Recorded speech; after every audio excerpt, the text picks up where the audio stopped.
Monday, everybody, and welcome back to the Couchside Judges. I'm Scott Fontana. Follow me on Twitter at Scott_Fontana. And I'm Dan Urban. You can follow me at The Dan Urban. Follow the podcast at Couchside Judges. And you can subscribe to us wherever you listen. And if you like this show, and let's face it, you do, give us a 5-star review. And as always, we talk judging in MMA. You should learn the criteria. Head on over to abcboxing.com to read it. Dan, happy President's Day. Happy President's Day. And happy birthday to my father, by the way, who is not Hi. listening. He is in no way listening to the show, but happy birthday anyway. Does he know about it? I'm sure I've told him. Okay. Well, happy birthday, Scott's dad. Yeah, that's Bob. Bob Fontana. Happy birthday, Bob. There you go. That's a great name. I love that name, Bob. Well, he chose it because his real name's Robert. Okay. Yeah. So it helps when you can choose your own name. I mean, if there was a fighter like just Bob. Just Bob. Yeah, just Bob. They'd be the most Are deadly there, fighter are there of any all time. fighters named Bob? I'm just like, I mean, sure there are, but like, who am I missing that I'm not thinking of immediately? Bobby Green. That's not Bob. That's Bobby. Yeah, it's true. It's very different. Kebab, No, according to Nate Diaz. negative. That's also not Bob. No, my father's not Bobby. He doesn't like Bobby. Okay. Bob Holly. He can probably hold his own in the cage. Heard he was a tough guy. Isn't he like 50 now? Well, now, yeah, but I mean, steroids are good. How'd he do in Toughen or what was it called, Brawl for All? I don't know if he was in it. No, Bart Gunn won that. I'm one. pretty sure he was in it. Was he in it? Yeah. I don't recall all the fights. In fact, wasn't he tag team partners with Bart Gunn at the time? Weren't they like Was the new he? Midnight Express or something? Wasn't that what that was? Am I No, remembering know wrong? It was Billy Gunn and Bart Gunn. That was the Smoking Guns, the right? Smoking Guns. But yeah. at some point, Bart Gunn was in the new Midnight Express, and I want to say it was with Bob Holly. I couldn't tell you. I don't recall that at all. We're doing a lot of not talking about this most recent UFC or Bellator, so why don't we shift back over to that? And we'll, if we think of a Bob, we'll throw him in. Okay, sounds good. I'm sure there's one we're missing, probably an obvious one. Bob Couture. I forgot about him now. But yeah, no, let's... I think a lot of this is going to be focused on UFC. I mean, there was Bellator too. I don't know how much of you watched. I tuned over after the completion of UFC. We're not going to go into any contested rounds from it, though. But there was one round I was curious how the judges scored it. It finished early in the second round, but I wasn't really paying attention. I was looking up and down, but it seemed like round one of the fight between you talking about Brendan Ward? Ward and Bell. I was wondering if anyone gave it 10-7. No. Okay, no one No did. 10-7s, unanimous 10-8s. That's, yeah, well, I mean, it had to be that. Yes. Because it was a total smashing. I just wasn't watching close enough to know if it got to that point. It was unanimous 10-8s, I was informed, yes. So, good. That unfortunately didn't get shared by Bellator's PR account, which they probably is a direct result of my, we'll call it nudging, but it's really more like annoying. To get the scores posted there more frequently, especially for fights that were like partial fights like that. Mm-hmm. They've been much better. Case in point, they're not always perfect. I don't know if they see the value or care, but I mean, we're kind of press is record keepers more or less in some ways. So I think it's for the record, gotta get it out there. Yeah. But I'm glad I was able to get that and find that information out for you, if nobody else. Thank you. And anyone who's listening to the show, there you go. You got full 10-8s. Everyone agreed. Everyone was sensible, but no 10-7. It's hard to get those. But yeah, why don't we get back over a little bit more Bellator later? But we'll circle back to the beginning of what we have on our plan here. UFC Apex or UFC Vegas 48. 48. Yeah, I don't know. It's just numbers, whatever. But I actually was very excited for this main event. It went just about as I had expected it was going to, with Jamahal Hill getting the knockout win. It was a straight knockout because, Johnny Walker was pretty much knocked out before he fell backward, it looking like he was taking a fadeaway. Yeah, it was like Punch Out. The one knockout where the guy just flies straight back to the corner? That's what I kind of felt like it was. Who was that? It's been a while since I played Punch Out. You can get it from Glass Joe. You can get it from the guy with the rose. The guy with the rose. Yeah. I think I know who you mean. The name escapes me. The German guy who's right after. Mm-hmm. You can get it with him. Get it with a few guys. Mike Tyson, I think, it has that knockout animation. Does Mr. Dream though? Probably. I'm pretty sure it's just a palace I think they all probably do. Yeah. I think they just changed the Bull. sprite. Oh yeah. Well, that makes sense. Or King Hippo. Oh, of course. Well, they're big guys. It's a little different. But Jamahal Hill is neither Glass Joe nor is he Is he Lil Mac or any of those? He's, in my opinion, he's someone, and I think a lot of people are starting to come around to this, which I feel like I was an early adopter on. I think I've been very high on Jamahal Hill going back to like end of 2020. Going into the Paul Craig fight, we were kind of very high on him. I think so. And I made the point to reach out and interview him last year before that fight, just because he seemed like somebody who was going places. I thought he was an interesting guy to talk to and hadn't gotten as much from him. So I was glad he gave me a lot of time to speak with him, get to know him a little bit for a story. But what can we say? His hands are amazing, right? So this is a guy who's going places. I think he's most definitely going to challenge for the belt at some point. You know, I think it would take something catastrophic to throw him off the track to get to there. I'm not saying he's, one win away or anything like that, because, the Paul Craig loss was fairly recent. I don't think you can leapfrog Paul Craig just off of this win, even though it's probably a better win than anything Paul Craig has ever done, realistically. But, let's say Craig still keeps going and he's able to, I think he ought to have bragging rights to that, depending on how he does, because he's a charismatic, interesting character too. So, but here's the question I have for you. How soon do you think you could see Jamahal Hill challenging for that title at 205 pounds? Possibly early next year. I'd say probably 2 wins, maybe, I'd say. You think 2 wins? Okay. I'm going to go with... obviously it depends who he gets, but... Yeah, how the championship structure, I suppose, goes. Yeah, Spencer Kite started a new podcast, which he does on his newsletter, and I listen to that after every event. Shout out to Spencer. Puts it out Sunday morning. He had a good point. He said, I think Anthony Smith is who makes the most sense. You know what? I like that too. I had seen that. It might have been from Spencer, actually. I didn't get the chance to listen, but that's a good one. I like that. So if he gets that fight, then maybe one more as the title eliminator. Sure. And then... who knows who's even going to be the champ? It's probably going to be Yuri, but Glover has been Glover surprising. It sounds like so Glover sounds like he's not going to fight much longer anyway. Like okay. I mean, I don't know if this has been put out there or not, so don't take my word for it. But I could swear this was kind of like he wins, he might walk away with the belt, and if he loses, he might just walk away. Period, without the belt. Mm-hmm. I don't know if that's exactly it, but. Even just from a logical standpoint, it makes a lot of sense. The man, what else would he have had to accomplish anymore? He already did something no one expected him to do, and if he's to defend that belt one time, that really solidifies him, I think. So yeah, he probably walks away at that point. So then, really, I mean, who is next after that? I try to think about like who would actually be next. It's probably like Rakic. If he's got a fight lined up, I believe, right? Who's he fighting? Do you remember? Is he fighting Blachowicz or no? Who is Blachowicz fighting? That's a good question too. Let's look it up real quick. Mm-hmm. That's a good idea. Yeah, Blachowicz obviously is very much in the title mix, especially if Teixeira walks away. That's the man who beat him. They were scheduled to fight March 26th. However, Blachowicz had to withdraw, so that sounds right. It's expected to be rescheduled for sometime in the future. Okay. Yeah, probably the winner of that gets the next title shot anyway. Like I'm just gonna guess there because there's not really a ready-made contender. But yeah, I think 2 wins sounds reasonable. Yeah. So yeah, I think probably we're talking about sometime early to mid next year is entirely reasonable if Jamahal Hill takes care of things on his end, which he still has to do. But right. You also got Ankalaev versus Santos in a couple weeks. So sure. And hey, I mean, like I said, Paul Craig, I don't know if he's got anything lined up too, but if he keeps winning and stuff, he's also an exciting, interesting character too. Yes. I think he very much should, on merit, deserve a title shot before Jamahal Hill. But the one thing about Hill is he's so young in the sport.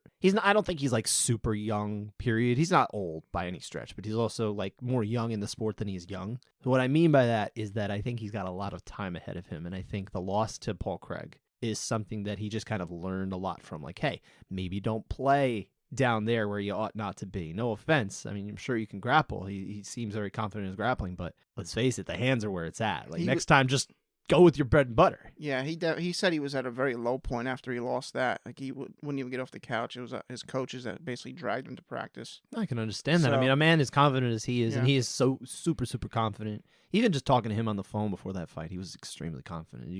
He's one of those. I got the same feeling from talking to Khabib. Okay. And I'm not saying that he's the same guy. Like Khabib is Khabib, but there's a certain like confidence that it's not put on that I think Khabib used to walk around with I think he still walks around with why not. He probably won't go around that way forever. Yeah. Like literally, like for the rest of his life, he's allowed to walk around that way.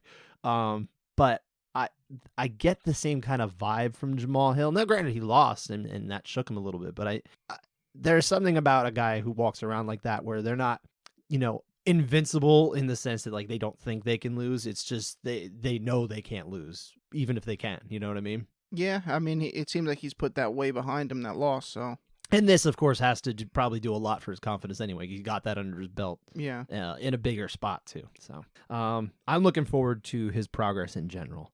But what about Johnny Walker? Because Walker was someone who had a lot of hype around him after he got off to that hot start. He was 3-0 in the UFC coming off the Contender Series, and now he's 1-4 ever since then. A couple knockout losses. This devastating one with a really bad knockout face too. Not that adds to it, but what is he? I guess is the real question I have for you, my friend. Is he even UFC like top 15 caliber? Is he just like, does he not belong in this group? I think he has potential to be in that group. I think he has. You think he got pushed a little too quickly? No, I think he's with the wrong team. You're saying that you don't think SBG is a good team. I mean, listen, outside of Connor, what have they really done? Like, have you heard of Gunnar Nelson? He's the greatest thing of all time. He's a very middle of the pack guy too. So, no offense to Gunnar Nelson, he is a perfectly adequate welterweight. Other than that, I mean, go to ATT, go to Sanford, go to AKA. There's much better camps out there. He was at TriStar, and I understand he only ended up at SBG because of the pandemic, and he couldn't get back. And he, Faraz gave him, the blessing or whatever, and Kavanaugh took him in. But you can get better training. I mean, I could make an argument that maybe even TriStar isn't necessarily the greatest spot for him to be at either. Right, I agree with you there too. There's this thing about these camps, and I think now we're starting to see we're always going to have these camps that are like kind of in vogue and they rise and they fall and that kind of thing. But I mean, there's the ATTs and the AKAs. They're never probably not never is such a long time, but virtually they're never going to go away. They just kind of continue to bring in a ton of the biggest guys and women, and it's just hard to imagine them having such a maybe AKA. I would say it's possible because a lot of their talent from that kind of big period we're talking about, the Cain Velasquez, DC, Khabib, and of course even the old guard. You think about those welterweights, they had John Fitch, Josh Kochtek, Mike Swick, who has cancer, battling that. More power to him. Wish him well. But even AKA I could almost see falling off. But there's certain teams, it's just like it's almost hard to see them coming apart. But I don't think that's the case with TriStar. I don't think that's the case at all with SBG, which is I don't want to put in the same group as like Glendale, the old Ronda Rousey's team with Edmund Taverdian. I think I saw somebody make that kind of comparison earlier today, and I don't know that was necessarily fair, although I don't know how far off it really was either. So, it's just it's a situation where I think you've got a guy walked into their gym who happened to be immensely talented, and that's where he ended up honing his craft, and that gave mass rise to this camp. Otherwise, it would have just been where Gunnar Nelson was. Exactly.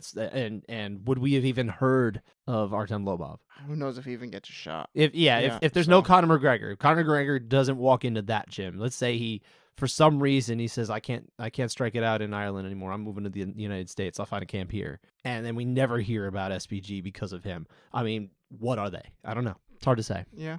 I still think I think John Kavanaugh is several steps above Edmund Taverdian, who I think is just an absolute god awful coach. He just seems like the worst coach. But yeah, there's John Kavanaugh seems to have bought into a lot of his own hype. Yeah, but I think that's what Johnny Walker needs to do. Change it up. Yeah. I don't know how high he can really get more than this. I think he is better than the results he's been showing too, or he is capable of being better if, like you say, he goes to the right camp. But I don't know. He's still not. I don't look at him, and I didn't even look at him really at any point in his run here as someone who was like, man, this guy could be, chasing the title at some point. He just seemed like a fun action fighter who was getting some yeah. results, and then he ran into some guys who were actually at his level or above it, and he had problems with them. Right. You know? Exactly. Like they said in the broadcast, he sparred 1,000 hours, he said. Which, I mean, obviously is an exaggeration. No one's sparring 1,000 hours. But who's he sparring against? I sparred 1,000 hours yesterday. That's impressive. Don't fact check me. Anyway, on to your favorite subject, I think, which is anything involving Jim Miller, no? Yeah, this is what we should have just talked about for the That's past true. You had 10, initially 15 put, minutes. we're just going to talk about Jim Miller. Yeah, I mean, I overruled you on that because I think we got to do a little more than that. Well, the fact is this. I mean, Jim Miller could be on a card with Kamaru Usman, George St. Pierre, John Jones, all these guys, and I would care less about those three and just want to talk about Jim. I know. I understand. I mean, there's obviously you have a lot of links with Jim Miller, you know.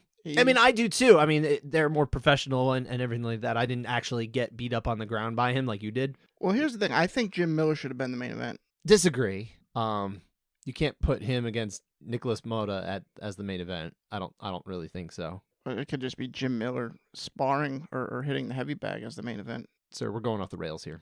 Just saying. I'm not going to watch that. Oh, I will watch that. I mean, I watched it like for free in the little gym in the strip mall next to the pancake place. Yeah.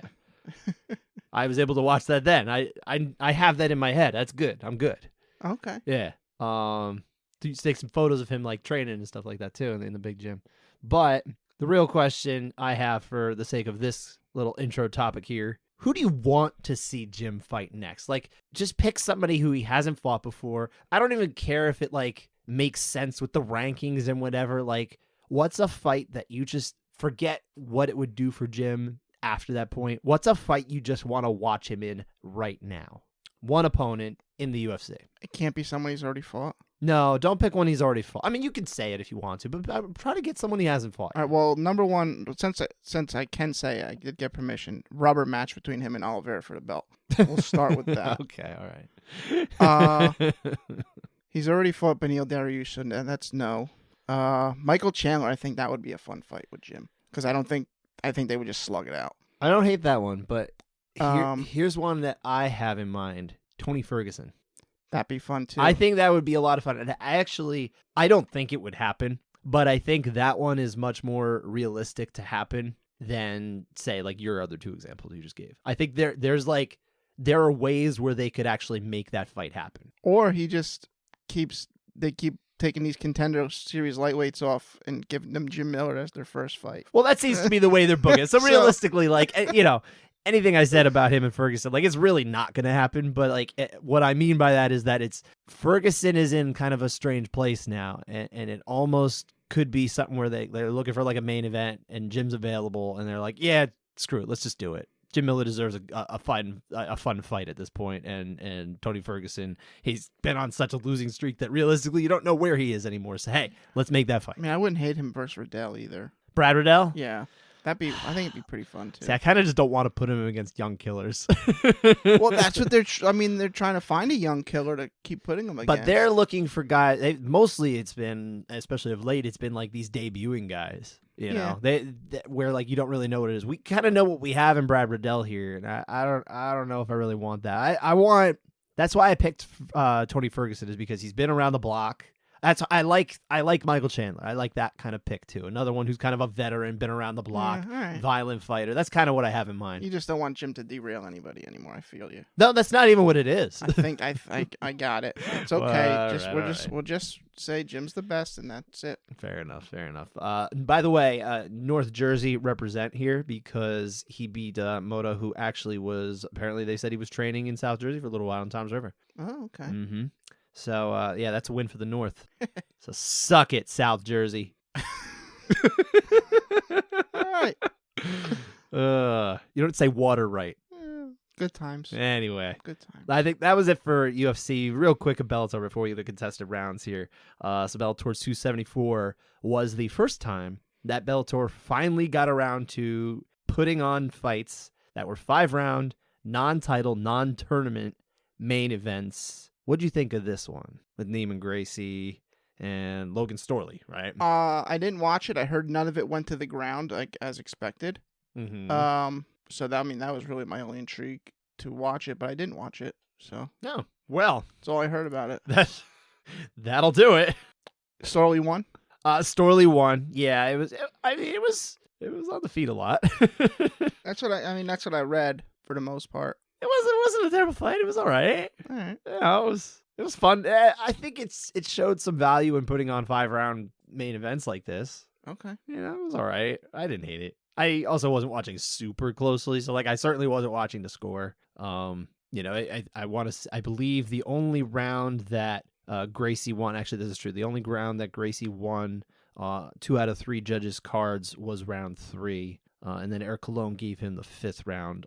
He was the out judge for that one. But otherwise, every round was given to Logan Storley here. And I get the sense it was pretty much that kind of fight. It was Logan Storley won. It is what it is. Like I said, I didn't really watch it, but I just like the idea of them doing this. I think there are chances that they had over the years that they could have done this and they didn't, and I think it was a missed opportunity. So I'm glad to see them doing it now. Okay, good. That's about it. That's all I really had to say about Bellator. I was not incredibly invested in this one. I'm more interested in next week when they're in Ireland. The Irish crowds are just phenomenal, to be honest. I'm very excited for what will, like, the atmosphere that's put on there it really is second to none. Yeah, they usually get into it with all their chants and stuff. It's pretty good. Mm-hmm. We'll have to talk just briefly about that too. I don't even think we put it on our outline here, but we will talk briefly about Bellator 275. Musasi's on that card, right? Musasi is on that card. That is correct. So is Peter Queally. Peter Queally is on that and then card. You got, and they will love Leah when McCourt, Peter Queally. Right? It's 2 Irish women, Sinead. Leah McCourt and Sinead Kavanaugh. Yeah. So I imagine there will be a lot of feels going on around there in 3 Arena in Dublin. All right. People feeling their feelings a lot, not knowing what to do. Maybe they'll just be happy for everybody there. I don't know. I'm not sure how the Irish crowds will respond to that, but I'm again, they come out and they are fantastic. There really is something special about the way the fans are in Ireland. I want to say when the UFC went to Sweden one of the first times, I thought they were really into it too. Maybe I'm misremembering, but I'm trying to remember places where the UFC has gone and the crowd was just like memorable. But I'm maybe making that one up. I don't remember. You know what it is? They're going to show up for the prelims. Well, they should. Everybody should show up for the prelims. You paid money for the ticket. That's just goofy. Like, really awesome. If you're at home and you don't want to turn on, YouTube or Pluto TV to watch the Bellator prelims, all right, fine, but like, you bought a ticket. Go. Yeah, you should. What else are you doing? Right. I mean, as I'm saying, the UFC crowds in America need to stop just being like, yeah, I'm just going to show up for the final 3 fights. Yeah, that's goofy. That's some goofy stuff there. It is what it is. We will move on from this because we do have 6 contested rounds from the UFC to talk about here, Dan. Yeah, let's get into it. Yeah, we can do that. That is what we do on the show, isn't it? And, I think we do have to start, obviously, with the split decision that I was a little surprised how contentious this got with some people because I do think this is actually a very close fight and it comes down to a very close first round. I mean, everyone that knew basically what they're watching, they knew this, the score was coming down to round 1. Yeah, so easy. I was very confident in that too. I want to say I even tweeted about it beforehand, but yeah, let's talk about round 1. Dan, the fight is of course Joaquin Buckley against Abdul Razak Al Hassan at middleweight. 29-28 all around.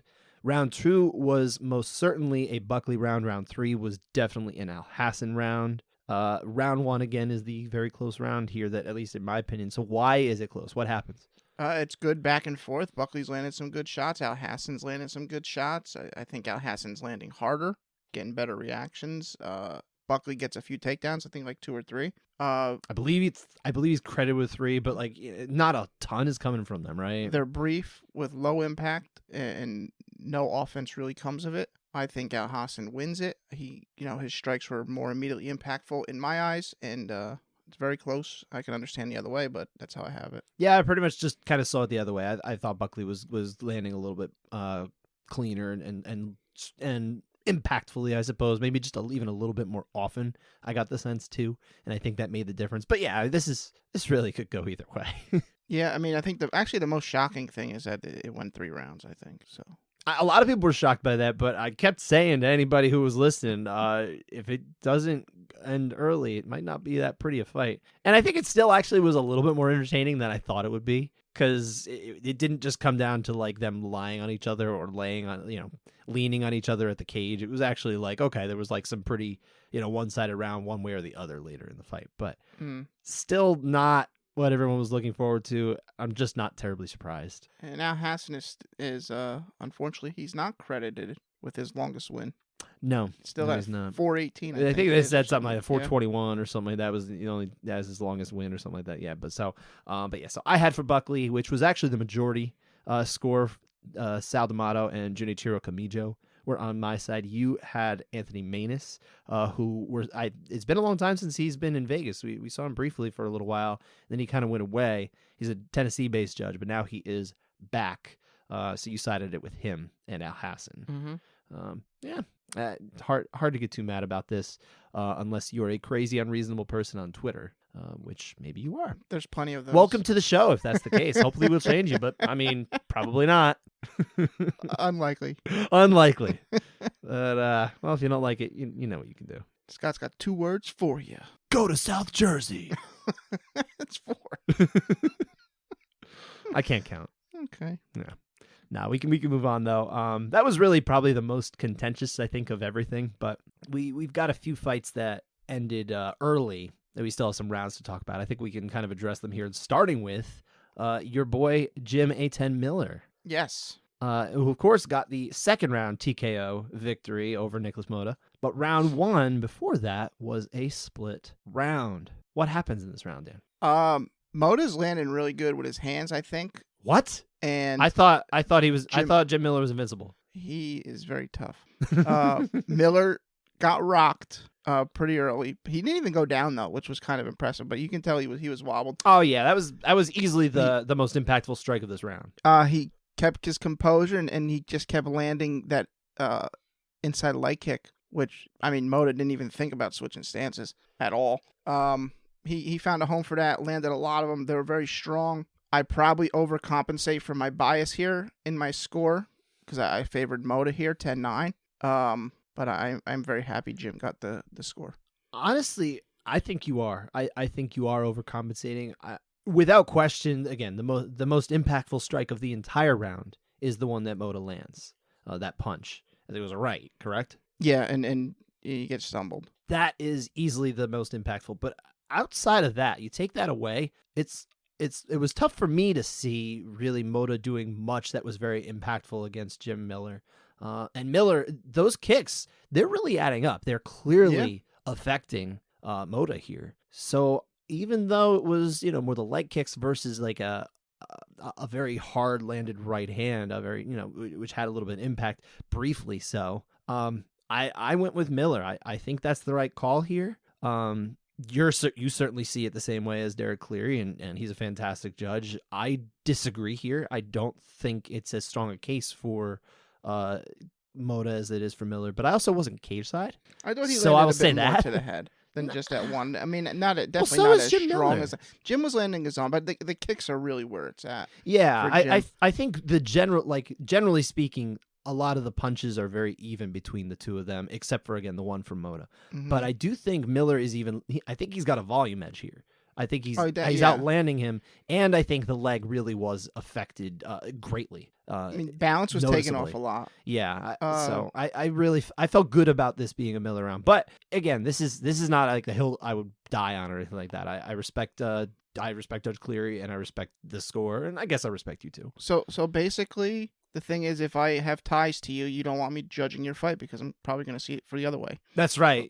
That's pretty much what it comes down to. Yeah. Well, I mean, you wouldn't. This is something where I don't think you would be fit to judge this fight anyway. You would. I would tell. Listen, you would have to put down a conflict of like, listen, he beat me up on the ground one time. This can't happen, and that's why you're going to score it against it, because you're really like, for all the fawning and love about Jim Miller, you're really just pissed off that he beat you up that one time. Yeah, him and his brother. That's right. You and your brother, too. Did Jim tell us a couple years ago when he was on the show that he's a blacksmith now? I'm pretty sure that's what he said. That Dan Miller's a blacksmith? Yeah, doing some kind of blacksmith work, which is or cool. something. Yeah. I mean, it makes total sense. Dan Miller looks like a blacksmith. He just didn't realize it apparently until now. Okay. So if that's the case, I hope he's doing well. I hope him and his family are well. Mm-hmm. So I want to say I saw them. The last time I actually did put on a gi at all, Dan, was at a seminar that Jamie Cruz was running at the Main Brothers gym. Oh, you actually went to that? I did go to that one. This was several years ago. I want to say it was like 2016 or something like that, maybe 2017. But as I was walking in, Dan was also walking in, so it was nice to see him. Oh, that's cool. Yeah, it was good to see him. We caught up very briefly. Family was doing well. But that's neither here nor there. We're going to talk about the next fight here, which we have no ties to nor awareness of how their families and brothers are doing. And that was Chad. By the way, before we even move on real quick, I should say, because you sided with Derek Cleary, I sided with Mike Bell and Adelaide Bird. Okay. I don't think I mentioned the judges there, so I did want to get that in there. But yeah, so Chad and Helliger, who got the third round TKO over Jesse Strader. Round 2 is the split round after Strader won round 1. So Dan, what happens in this round? I thought this round was pretty clear. I thought Strader, he was landing, but all the heavy strikes were coming from Helliger. Except maybe one or two at exchange. I think the liver kick that Strader lands was pretty solid and a decent punch to the head. And Helliger's landing those knees to the head in the clinch.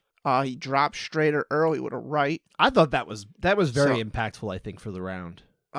Because it led to everything kind of that happened for the next few minutes. Yeah, everything else he's landing kind of snapping the head back. I mean, it's a competitive round, but I definitely think it's pretty clear for Helliger. Yeah, I think so. I guess I can sort of understand because of what happens in the later part of the round that maybe you could be swayed that way. Why Judge, again, Anthony Maness saw it the way for Strader. But yeah, I think this is probably a solid round for Helliger, but not one that I would say is like a bad score or something like that. I think probably the score, based on the criteria and my understanding of it, the better score here is Helliger. But again, I'm not there, so I don't know. I mean, I have a lot of respect for judges Mike Bell and Kamijo, who were there cage side as well, and they saw it that way, is the same as you and I did for Helliger. Excellent. But he took all doubt out of it in the third round anyway, so yeah, that was a nice. Fortunately, that was nice knockout there. Yes, indeed. And another nice knockout we had was in the Chaz Skelly apparently farewell fight against Mark Striegel. Round 2 TKO by knee and punches. Round 1 before that was a split round, though, with 2 judges seeing it for Striegel and 1 seeing it for Skelly. Dan, what happens in this round? I mean, I really didn't see all that much come from Striegel, but not all that much effective offense from Skelly. There's not this is a round that almost nothing scoring wise really happens. It's in terms of fight ending potential. Yeah, I think Skelly gets a takedown, and it's he just wrestles him, holds him there, and he lands some strikes here and there. I just think it's a Skelly round. What I saw from this round was Skelly kind of landing he lands a comment this wild winging combination in the first minute or so before the fight gets down to the ground. Yeah. And I think Striegel probably lands a little bit in there too, but I thought Skelly landed just a little bit better there. And then for most of the round, they're trading on the ground from Skelly sitting in his guard, and there's nothing really much happening. I think Striegel's probably landing the better strikes here with the elbows. It's possible. But I don't think they're very it's none of these elbows were changing the direction of the fight. And then I think Skelly lands he lands kind of looks like a postured up kind of punch. It was the only time he got some real impact behind anything when he was on the ground for the the remaining time of the round. He pretended his head was a shingle. Yeah, that's nailing right. It to the roof. That's right, because he's going into roofing because it's actually more lucrative than fighting for the UFC. How many professional athletes retire and become roofers? LeBron was talking about it the other day. I forgot to mention that. That was kind of weird, right? Just don't. You expect after LeBron's career that he'd have enough money, but sure enough, you don't know how much money he lost on Space Jam 2. Yeah. So he's going into roofing. Because of that, I feel the only things he can really score very strongly are the strikes that I mentioned from Skelly. So I think it makes a lot of sense here that it ought to be a Skelly round. So that's where I went for 10-9, just like you. Yeah. And Sal D'Amato as well. Chris Lee and Tony Weeks were on the Striegel side, which you can win fights from the bottom. Absolutely. You can win rounds from the bottom, 100%. But I have trouble seeing anything that Striegel did on the bottom that really ought to have overtaken anything that Skelly did And it has nothing to do with being on top or bottom. Like, forget that, because early in the ground, in the guard there, like that's for the way they used it, it was a neutral position. Yeah, it really was.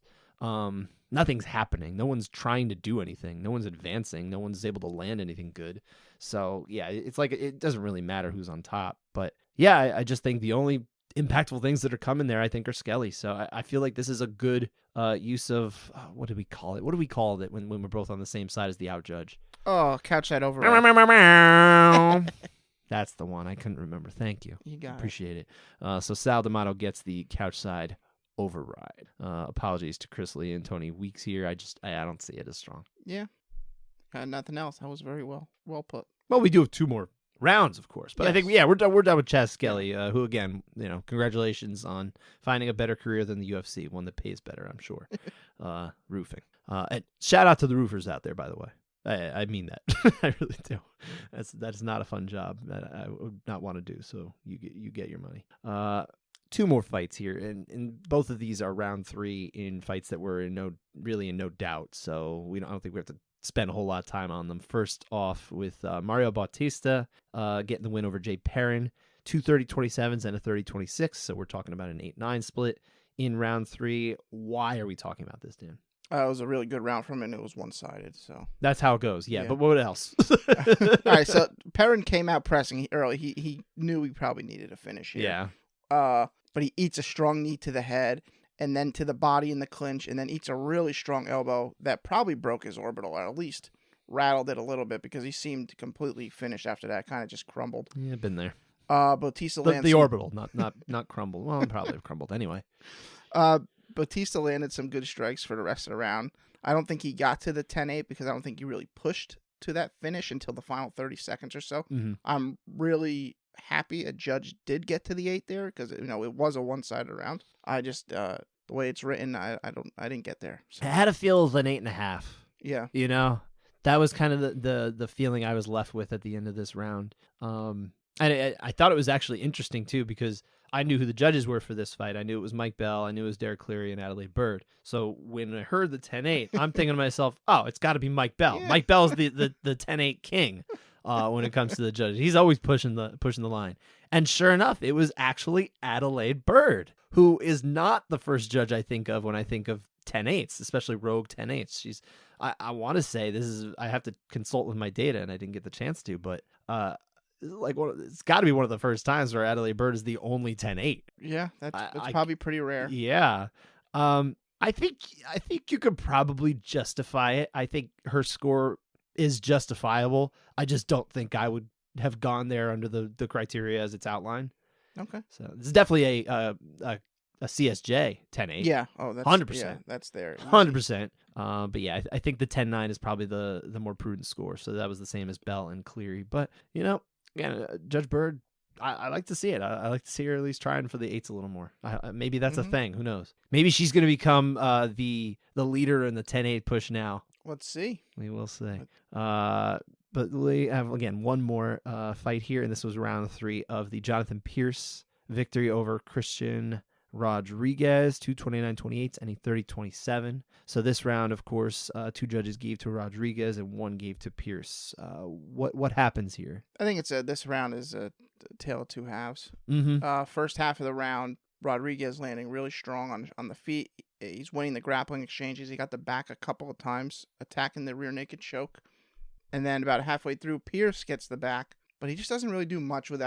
I don't think Pierce ever really, in this entire fight, was ever pushing to finish. I don't think he's committing. Like he's winning the scrambles, and he's just committing to winning the position. He's never going, throwing heavy strikes trying to win it, or attacking a sub or selling out on a sub to just finish the fight. And I think that's really the only knock I have on him, because I think he's actually really good at what he does. He just needs to go for it. Sure.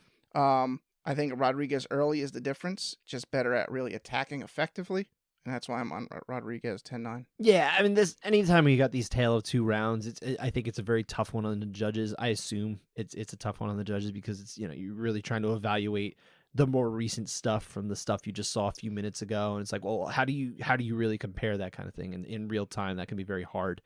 So I feel for judges in this situation, but I do think that the early work from Rodriguez, the damage that he's landing with his hands, with his strikes and everything like that, it's just I think that has to weigh more heavily in this round. So yeah, I saw it for Rodriguez as well, just the same way as Chris Lee and Junichiro Kamijo saw it. Tony Weeks was the out judge here, and he will stay that way. We will not be giving him any cash side overrides. Not this time.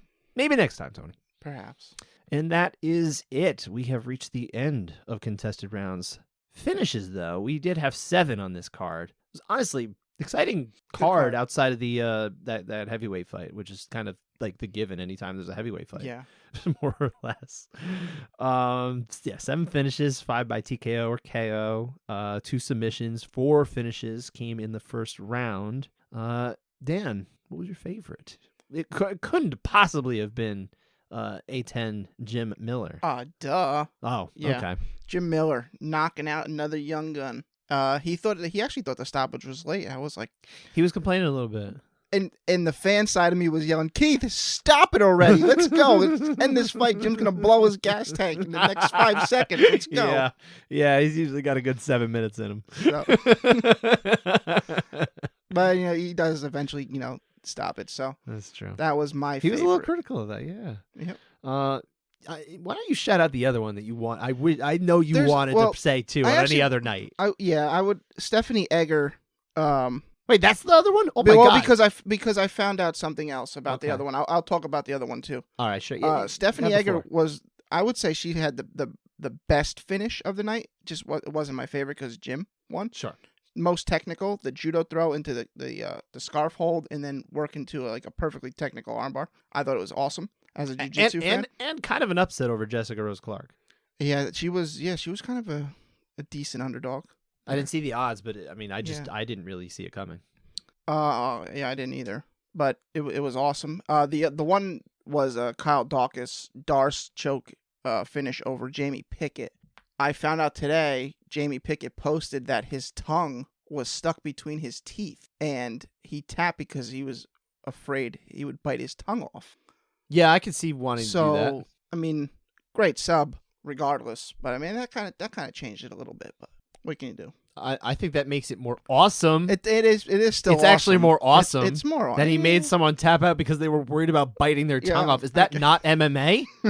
I'm sorry. We're talking about fighting here. All right, fair enough.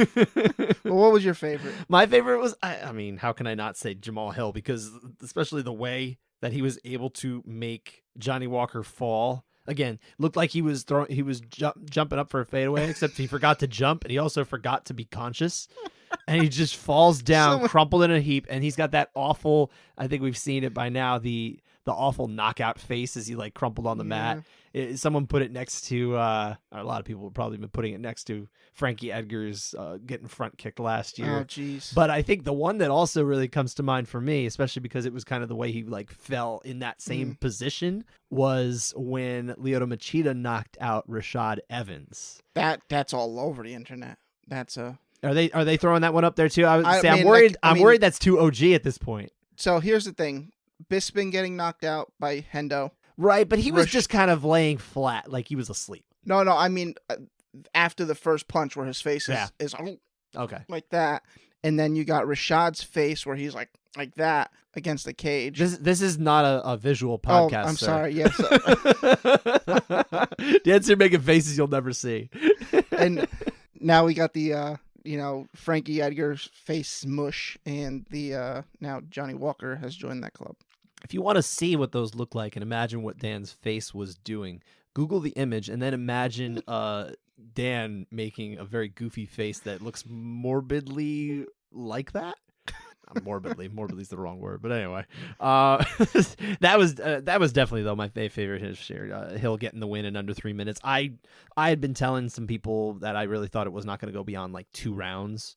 This fight, I just didn't see it. There was a lot of people who were worried about SBG Walker going to make it a boring decision. I just didn't see Jamahal Hill letting it happen that way. He was even a little more patient in this one early on. I don't know if you thought about that when you were watching the fight. He seemed like he was a little more cautious going in, but then eventually he found it. He found his range. You know what's funny is Walker circled to the left of Hill, his power side, and got knocked out with the right. Yeah. I was like, he's circling into the power. What's going on here? And then right hand, bang. I think that speaks to the skill that Jamahal Hill has in Yeah. his hands. He's got, I think, the right skill set for this time of MMA, which is, fast hands, pretty decent striking defense. I think I was actually a little surprised at some of the stuff he was actually getting caught with in this one. But he lands with volume and he's got some power. That's a deadly combination in modern MMA. So I see big things for him. But I will also say one of the favorite finishes, and this got enhanced today when I heard about it.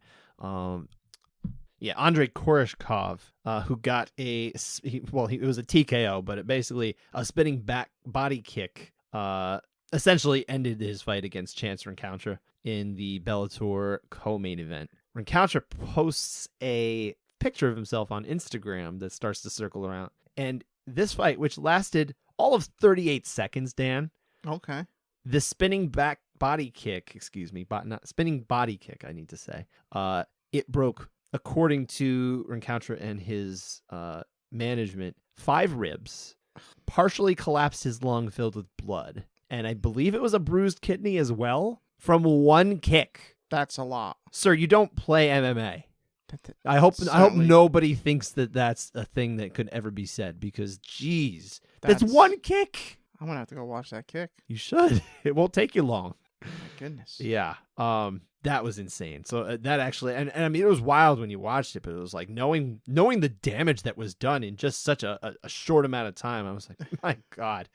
So that had to earn its own little shout out as well. That's crazy. Yeah. But that is it for the finishes. That is it for the past weekend. We're not going to talk about bare knuckle. It's just, I didn't watch it, and I don't care because it's not MMA. I really don't care. Bare knuckle is a form of boxing, and it's not even the same thing, so we're not getting into that. UFC Vegas 49 is next weekend, sir. Yes. That is what I want to talk about. And actually, the day before, I believe, not the day after, but the day before, I believe, is Bellator, again, 275 we're talking about. Well, we can talk about Bellator in just a moment, but let's start with Vegas 49, because Islam Makhachev is back in action again. He won't be against Beneil Dariush, the fight that we were all hoping for, because apparently Dariush broke his fibula, which is not something you want to break, as I understand it, based on the way I walk. You need it, yes. Yeah, it's helped me get around. It's not helping Beneil Dariush right now, so that's unfortunate that we lost that fight. Hope he is able to recover as well. But now in steps Bobby Green, who everyone was talking about. Hey, Bobby Green's never had a main event. Bobby Green's got a main event now. Yeah, Bobby Green has a main event against Islam Makhachev. Yeah. You don't seem like you're giving Bobby Green a whole lot of chance here. Well, listen. Just your tone. If Makhachev or if Green can keep it standing, I think Bobby Green wins it. Sure. If that's the case. And there's 5 rounds to do it with. Has 5 rounds. I mean, I could imagine, say the first 2 rounds, Makhachev just wants to test his striking. He's like, yeah, this isn't working. Mm. Obviously, you would So think you're picturing kind of like a Khabib against Al Iaquinta in their title fight? Perhaps. But I thought or you're suggesting it, maybe not picturing it, but I mean, it was. I mean, I wasn't even thinking about that fight but I mean, I guess that's a fair comparison. Okay. I am going to pick Bobby Green to win this. Really? By decision. Okay. This seems like the least likely way for him to win. No, because I think Makhachev is going to want to. He's not. Well, submission would be the least likely, but yeah, Bobby Green has only been submitted twice. I don't think he's ever been submitted in the UFC. So either Makhachev's going to just wrestle him and beat him up on the ground, or Bobby Green keeps it standing and wins. And I think Bobby Green's going to keep it standing and win. That's where I'm going. I don't think that. And I don't think either one will get that tired. Maybe. I think they'll both have the gas tank for as long as this goes, but I see Islam Makhachev being able to get the fight to the ground at some point. I don't think it's like at will. I think there could be some challenge here. I think it could be a little interesting before it happens. Maybe I'm totally wrong too. Maybe it'll go right down. It'll be over in 2 minutes with a tap out. But I do see once the fight gets down there, I think Makhachev is probably going to find a way to submit. He has a real talent down there. I think he's very scary there. I think so. There's obviously, everyone likes to draw the comparisons between Islam and Khabib for obvious reasons. They're close friends, borderline family. You know, they view each other as brothers. But the key difference, I think, between the way they fight is that once it gets down there, Makhachev really is looking for those subs, and I think he's more skilled at getting the subs than even Khabib was, and Khabib was really more just he wanted to smash. Yeah, he smash. What?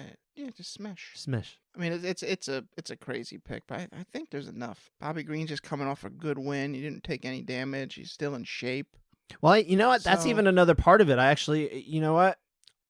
How is he going to respond from fighting this recently against someone who's such a big opponent? I don't know. And I don't believe, is it actually taking place at 155 pounds, or is this a catch weight? I thought I heard something about it's at 160. It is 160. Yeah, okay. I wrote 155, but then I forgot that it might have been not 155 pounds. Should be 165 in super lightweight. So I'm giving Bobby Green like a 10% chance, and I think I'm going to bet on that 10% chance. That is fascinating to me that you'll go there, but okay. Yeah, I see Islam Makhachev. I'm going to say round 2 submission. All right. Yeah, that's where I'm going. All right. I do. I don't think he finishes him.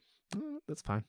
This is, of course, in Nevada. We will have the same super caliber of judges that we typically get when we're in Nevada. So I'm happy about that. All right. As far as other fights of interest, the only ones that I picked out are lightweight fights. I think this is a really good lightweight division card. This is a fun one. This is all about the lightweights. This one. Which of the because I picked a few fights here and you didn't really add anything. I didn't. I mean I just recently watched 2 fighters because I started doing my research. Okay.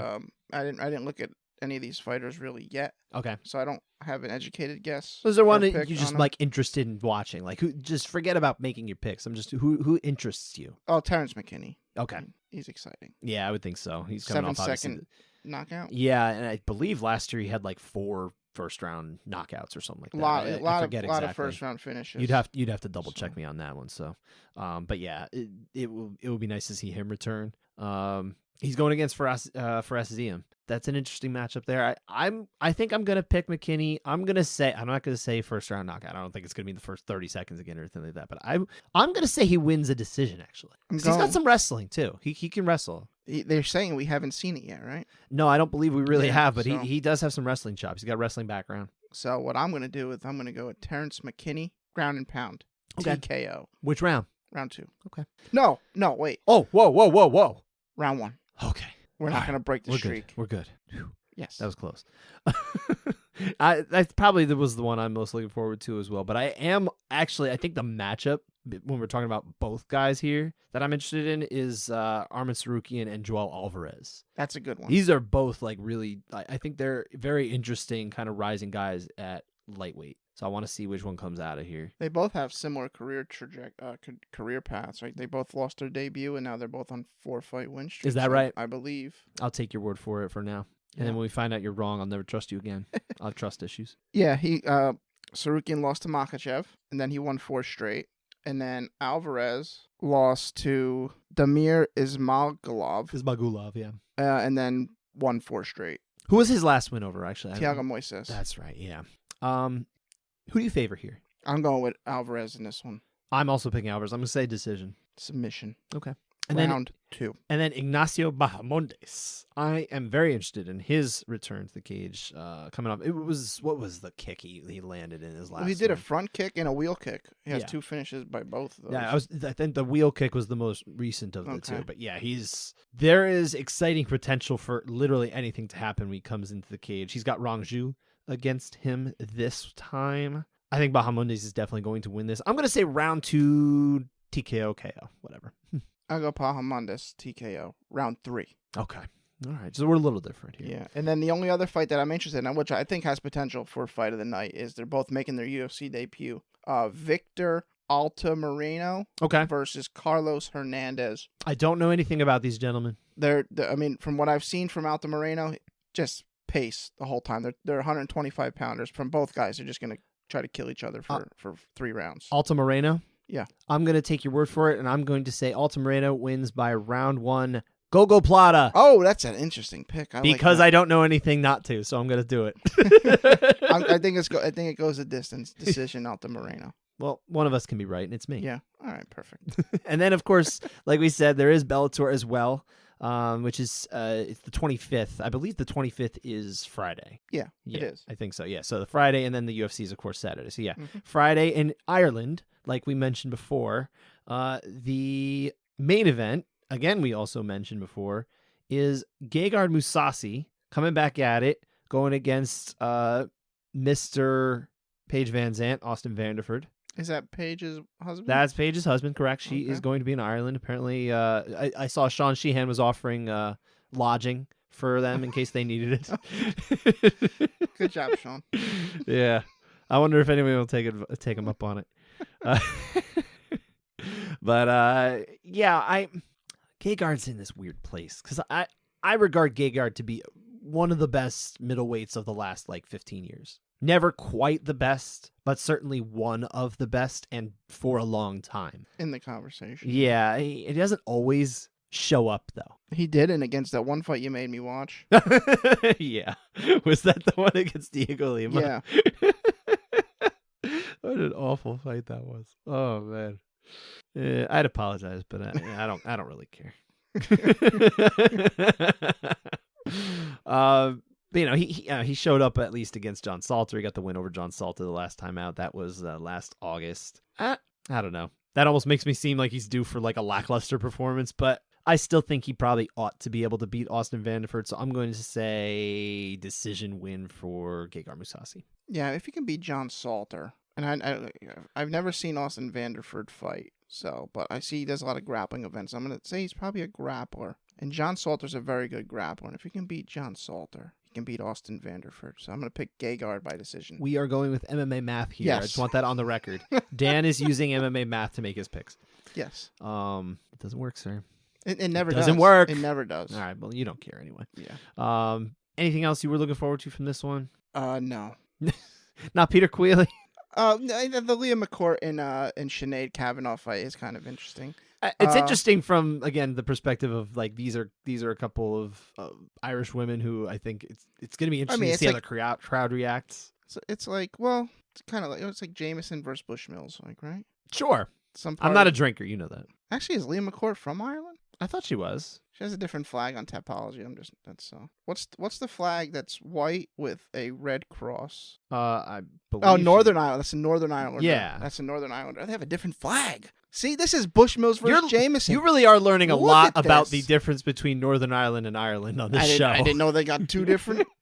Why wouldn't they? They're two different nations. Northern Ireland, countries or whatever. I forget the distinction. Wait, there's an actual country called Northern Ireland. Yes. And then there's another country called Ireland. Yes. What? It has to do with so Northern Ireland is controlled by the British Empire, and the rest of Ireland is not. Okay. So it's kind of you are aware of the fact that Scotland has its own flag. Yes. So does Wales. So does England. Correct. Northern Ireland also does because it is its own country under the United Kingdom. So there's 5 United Kingdom countries. What's the 5th? Ireland? No, Ireland is its own thing. Ireland is not. Okay, so there's always. Oh, Ireland is completely independent. Got it. I was right. There was a literal war and terrorism going on in our lifetime in Ireland or in Northern Ireland because of this. You know that, right? Are you watching Sun still? Yeah, actually. So then you probably have at least some familiarity with it because what season you on? I just finished season 3. So they were just in Ireland. Correct. Yeah. Right. So that probably taught you at least a little bit about figured it out. Yeah. Things weren't always so nice and cozy in Ireland. Right. So I mean that's the one. I'm not an Irish history expert. So if you are and I've butchered your national history and pride, I profusely apologize. Let's bring Sean on for a history lesson. You know what? We should do that. Sean, if you're listening, come on and educate us, please. It'll be a nice change up from educating everybody about judging. You can just educate us on Ireland. But who do you expect to be judging in Ireland? Well, it's a Bellator event.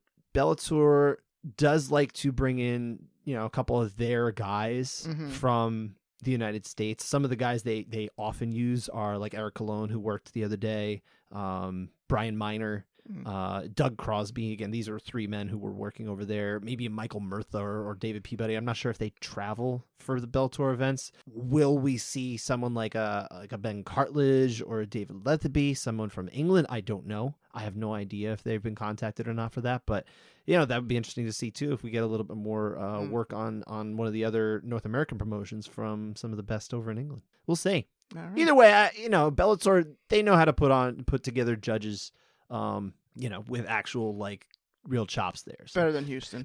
Are there going to be local judges from Ireland working there too? Maybe. I'm not sure. I'm not as familiar with the Irish judging scene, but I have confidence in the judging. And that does it for this episode and history lesson of the Couchside Judges. Thank you, Scott, for that. Yeah, this is not like the history that you need to take. Just go to Wikipedia. It's probably better than what I gave you. Yeah, or just go watch Jim Miller's finish again, because it was fantastic. You could do that as well. We will be back again next week. We've got something maybe interesting planned that we'll see if it comes together. But thanks for listening, everybody, and have a great week. Thank you. Happy birthday, Dad.